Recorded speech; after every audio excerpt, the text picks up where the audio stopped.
rest of this presentation is going to be about buying styles and how you relate to the psychology of the different buyer types.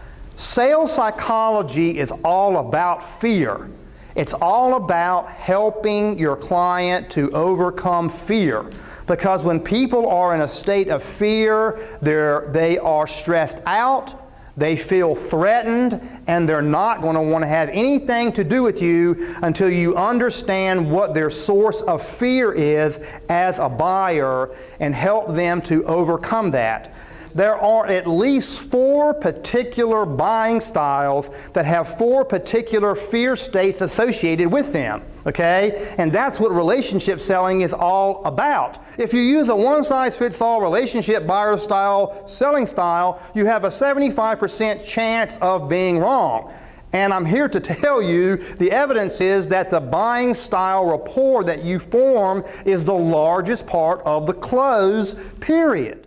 We will look at behavioral psychology as an avenue into understanding how to lead and motivate different types of people. There seem to be 2 types of people in the world. Hippocrates didn't use the terms introverted and extroverted, but he noticed that some people were very restless and always active and kind of agitated and moving around and talking a lot and walking a lot and busy. And then on the other side of the coin, he noticed that there were people who were more like this.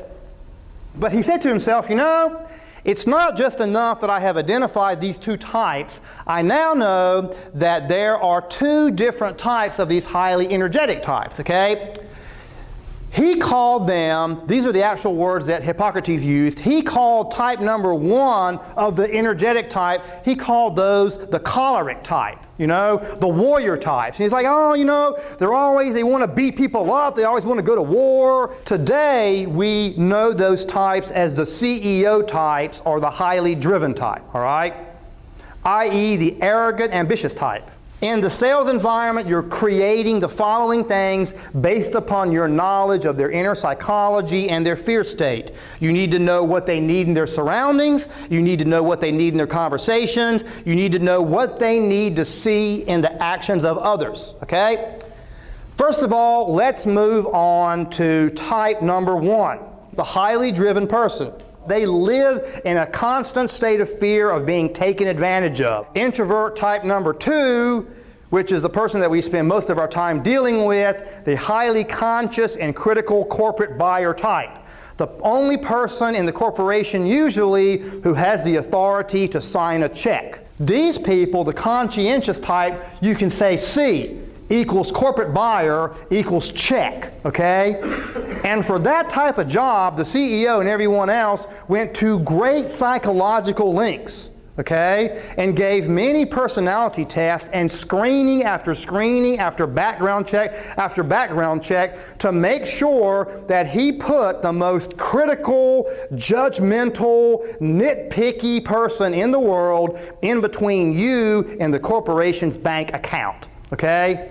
These people do not like you from the get-go. It is their natural inclination is to hate you. So everything that you do is a process of making that person feel, no, wait a minute, I'm just like you. I know that you've never seen a salesperson like that. I'm not interested in closing right now. As a matter of fact, I'm really not interested in closing of the next 4 or 5 meetings. Only then if we're all on the same page and feel really good about it, do I even want to talk about closing. To which they'll say, phew, finally, I have met someone who knows what's going on. Understanding these relationship points is the point of successful people who always seem to be those people who not only understand themselves but are able to create friends and allies by relating to the psychological fear-based triggers of the people that they meet with.